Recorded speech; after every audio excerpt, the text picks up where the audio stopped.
똑똑. 어서오세요. 다분히 고민을 들여다보는 곳 사이상담소입니다. 힘든 일이 있다면 사이 이메일로 언제든 보내주세요. 오늘은 이민지님 고민을 소개해 드릴게요. 안녕하세요. 저는 산릉에 살고 있는 28살 직장인 여자입니다. 이렇게 글을 쓰는 것도 조금 부끄럽고 어디 가서 쉽게 말하기도 어려운 이야기라 용기 내서 사연을 보내요. 1년 조금 넘게 만난 남자친구가 있었어요. 같은 직장인이라 서로 바쁜 걸 이해해주는 편이었고 크게 싸운 적도 없이 나름 안정적인 연애를 하고 있다고 생각했어요. 제가 좀 궁금한 게 있어요. 네. 수조님. 안정적인 연애라고 느껴지는 순간은 언제예요? 서로가 예측 가능하고 음. 행동과 말이 일치할 때요. 그리고 이 사람을 만났을 때 조금 더 편안하고 네. 눈치 볼 일이 없는, 네. 그러니까 서로를 조금씩 더 내적 친밀감이 생겼기 때문에 연애하면서 초반부터 있는 사람도 있지만 이게 점점 생기는 사람도 있잖아. 네네. 근데 아마 지금 이 사연자님이 어떤 상황을 겪으면서 좀 상처를 받으신 것 같아요. 네. 제가 소개를 계속 해드릴게요. 그런데 정말 아무 예고도 없이 지난주에 잠수 이별을 당했어요. 마지막으로 온 카톡은 오늘 야근이라 늦을 것 같아 이 한마디였어요. 처음엔 그냥 바쁜가 보다 했어요. 저도 일이 많을 때는 연락 잘 못할 때가 있었으니까요. 괜히 보채는 사람처럼 보이기 싫어서 일부러 더 기다렸어요. 하루 이틀 지나도 연락이 없고 전화는 꺼져 있고 메시지는 읽지도 않았어요. 여기까지 보면 우리가 조금 이상하잖아요. 네. 연인인데 메시지도 안 보고 전화도 꺼져 있고. 네. 다만 이런 생각은 들 것 같아요. 처음에는 혹시 무슨 일이 있을까? 네. 저도 지금 무슨 일 있나. 걱정부터 해요. 이게 연인이라면. 네. 요 앞에 싸운 게 없잖아요. 그러니까 뭐 요 데이트 날 싸워서 우리가 연락이 없거나 갑자기 풀리는 거라면 이게 아닌데 야근 때문에 늦을 것 같아라는 말 한마디가 네. 분명히 다음날 연락해야 되는 건데 안 되니까. 네네. 근데 또 사연자님이 얘기해 주신 게 SNS는 그대로인데 저한테만 연락이 안 되는 상황이었어요. 그때부터 조금씩 불안해졌어요. 설마 설마 하면서 계속 기다렸지만 일주일이 지나고 그냥 바쁜 게 아니라는 생각이 들더라고요. 그날 밤 결국 울다가 친한 친구한테 전화를 했어요. 나 잠수 이별 당한 것 같아. 말하는 순간 또 울음이 터졌어요. 괜찮은 척 하려 했는데 하나도 안 괜찮더라고요. 친구가 싸웠냐고 물어봤는데 진짜 저는 아무 일도 없었거든요. 아니, 그냥 평소처럼 있었어. 이 말을 하면서 드는 생각이 그럼 나는 뭐였지라는 거였어요. 나한테 헤어지자는 말하기도 싫을 만큼 그냥 정리하고 싶었던 걸까라는 마음이 들었어요. 이게 좀 궁금해요. 우리가 잠수 이별을 겪고 났을 때 네. 이 뒤에 감정이 되게 강하게 오잖아요. 네. 왜냐면 한 번도 경험하지 않는 무언가를 겪는데 이별해서 겪는 거야. 네. 혹시 수전님은 이런 상황을 겪은 적 있을까요? 뭔가 이 뒤가 너무 아프거나 감정적으로 복잡했었던.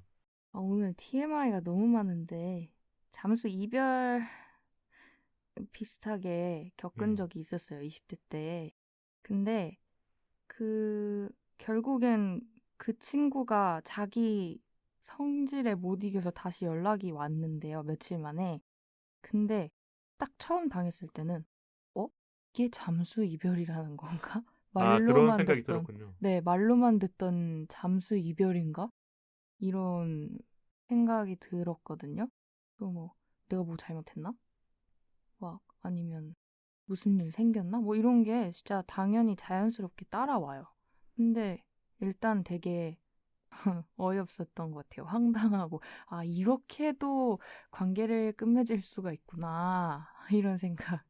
근데 언제 현실로 딱 돌아왔어요? 이게 마음이 원래 여러 가지 감정이 들잖아요. 네. 내가 이런 상황을 겪으면 힘든데 현실로 돌아오는 순간, 그러니까 냉정하게 받아들이는 순간. 이게 이별이 어, 맞는데 이 사람은 나쁜 이별을 선택한 거니까.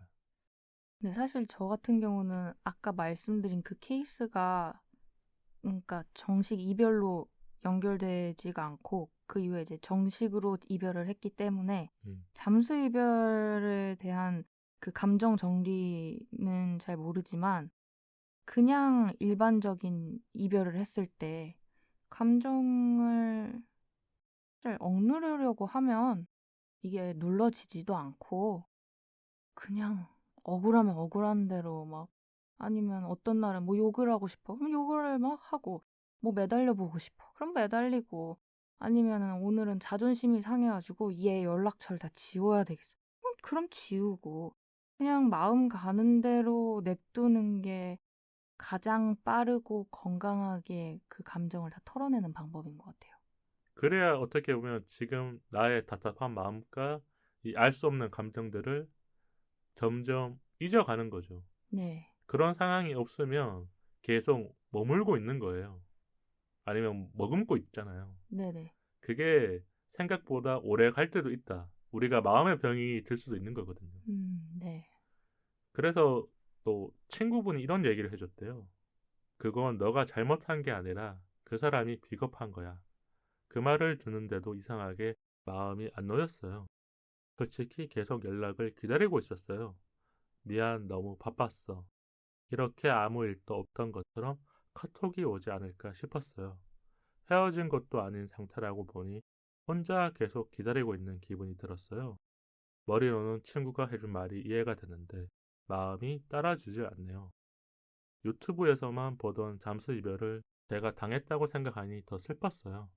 이럴 때 저는 어떻게 해야 할까요? 이렇게 사연을 보냈거든요.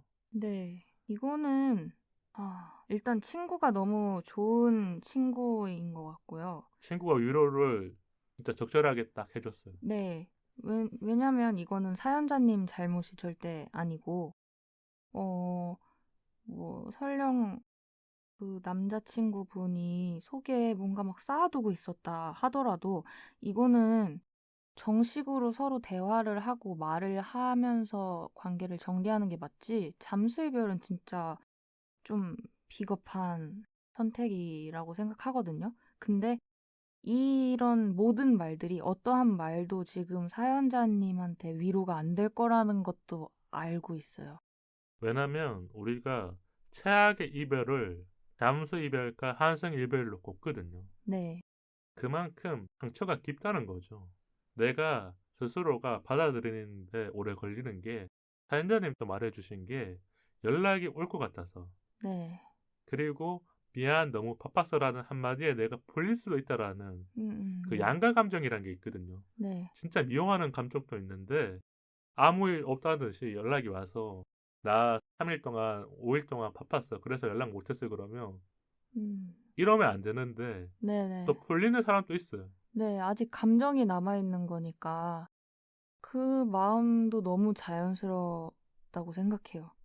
근데, 그럼 우리가 이런 얘기를 좀 해보면 좋을 것 같아요. 사연자님이 잠수 이별을 지금 겪으셨는데 이별의 존재 중상을 못 느낄 수도 있잖아요. 네. 시간이 지나고 나서 좀 이런 거 눈치챈 적 있을까요? 이게 전조 증상이었다, 뭐 이런 거요. 음. 시간이 지나고 나서 눈치를 챈다기보다는 제가 눈치가 좀 빠른 편이라, 아, 오히려 그러니까 그 현재 진행형일 때 더 빨리 이렇게 캐치했던 거군요. 네, 캐치하고 모른 척을 하거든요, 저는. 근데, 어, 미묘하게 연락할 때 말투가 달라진다든지, 음. 그, 뭔가 티키타카가 되는 대화가 아니라, 약간 대화가 뚝뚝 끊긴다든지, 좀 의무적으로 대화를 하는 것 같은 느낌이 든다든지, 어떻게 보면 이게 감정 표현이라든지 무언가 우리 대화가 달라지는 그 온도 네, 이거를 서로 연인이기 때문에 더 빨리 알아채는 거잖아요. 네, 뭐 자주 대화 나누고 매일 연락하고 했으니까. 네, 근데 이렇게 헤어지는 경우도 있지만 사연자님처럼 진짜 아무 일 없다듯이 네, 이게 제일 나쁜 거예요. 네, 그러니까 사람이 단계적으로 헤어지면 서로가 받아들이는 속도는 다르지만 어느 순간 인정을 하거나 아, 이게 이별이구나를 느끼는 건데 이 남자친구가 진짜 나쁜 게 마지막 카톡이나 연락도 그냥 야근이라는 평상시에 하던 대화처럼 네. 제가 그러니까 이별 중에 제일 나쁜 게 이런 것 같아요. 요렇게 헤어지는 경우도 있지만 네. 선물 주면서 이별하는 사람. 완전 쓰레기네. 네. 그러니까 이게 어떻게 보면 자기만 생각하고 하는 이별이에요. 네. 자기가 미안해질 걸 알고 그 전주에 선물을 주는 거야. 어휴. 그리고 헤어지는 거야. 어우, 열받아. 근데 이걸 잘 보면 진짜 자기가 이기적인 거거든요. 이런 이별들을 이제 겪고 나면 당하는 사람은 더 상처가 오래 가요. 그래서 유튜브에 찾아보면 잠수 이별에 대한 이런 콘텐츠가 진짜 많이 올라와 있더라고요. 근데 보통 다 일반화할 수는 없지만 잠수 이별을 하는 분들이 회피형인 경우가 많은 것 같아요. 타인을 생각을 많이 안 하는 거죠. 그러니까. 근데 이게 좀 황당한 게 네. 연인이라면 서로의 감정을 많이 나눈 사이예요. 네. 진짜 그러니까 제일 가까운 사이라고 볼 수 있잖아요. 20대로 봤었을 때. 네. 뭐 가족 외에. 근데도 이렇게 나쁘게 해버리니까 우리가 이런 이별을 겪는 사람들이 진짜 사랑을 다시 시작할 때 두려운 거죠. 네. 내가 또 이런 이별을 겪으면 그만큼 자존감이 떨어지니까. 네. 우리가 근데 이런 이별 선택하는 사람들은 욕을 엄청 먹어야 돼요. 저는 제 친구가 이런 행동을 했거나 제 지인이 했다 그러면 술 먹다가 얘기하잖아 막 싫다는 사람 있을 거 아니에요. 네. 그럼 바로 팩트 폭격을 해버려요. 지금 갑자기 너무 웃겨가지고 이렇게 과격한 표현을 안 하시잖아요. 근데 제가 이런 이별하는 방식에서 좀 나쁘게 그러니까 사람의 마음을 갉아먹는 방법으로 하는 사람들을 안 좋아하는 것 같아요. 네. 이게 근데 너무 무책임한 거고 그 감정을 다루는 능력이 되게 부족한 사람이라고 생각을 하거든요. 그러니까 감정을 정면으로 마주하고 이거를 책임지고 다루는 능력이 성인이 되면서 당연히 필요한데 이쪽으로 이게 약한 사람들은 그러니까 형성이 안 되어버린 거죠. 네. 그래서 초장에 알아보는 게 중요한데 누가 누구한테 조언을 하고 있는지 지금. 그게 쉽지 않은 게 이런 사람들이 오히려 마음을 잘 안 보여줄 때가 있어요. 네. 그렇기 때문에 겉으로는 괜찮은 거예요. 우리가 이런 사람이 겉으로 괜찮지 않고 자꾸 서운한 걸 얘기하거나 우리 안 맞아라고 얘기했더라면 네. 사연자님이 조금 연애에서 평평하게 보는 사람도 우리 사이가 뭔가 지금 안 맞고 있구나를 느끼게 되거든요. 네. 아무리 좋은 게 많아도. 네. 근데 이런 시그널이나 신호를 못 느꼈다면 이 사람이 진짜 잘 감추고 있는 네. 이런 사람이라고 볼 수 있는 거고 그렇기 때문에 사연자님이 자신을 탓할 이유가 없는 게 나쁜 사람을 그냥 만난 거예요. 네. 이별의 나쁜 사람. 그러니까 연애 중일 때는 그래도 뭐 잘해주고 분명히 좋은 추억도 있겠죠. 네. 근데 이별에는 되게 비겁한 사람. 그냥 근데 그런 얘기도 해드리고 싶어요. 이별이 나빴다고 해서 지난 1년여의 좋았던 시간들도 나쁘게 생각하지는 않으셨으면 좋겠어요. 그 당시의 감정은 진짜였고, 그때의 추억도 진짜였고, 나한테 좋은 기억인 것도 맞고. 근데 이렇게 무책임하게 끊어버린 것도 사실이긴 하고, 그냥 이거를 다, 그러니까 뭉뚱그려서, 이거 진짜 뭐 똥 밟았어, 똥 차였어, 나 그냥 시간 낭비했어, 뭐 이렇게 사실 생각하면 마음이 편하거든요, 일시적으로는. 근데 그렇게는 안 하셨으면 좋겠어요.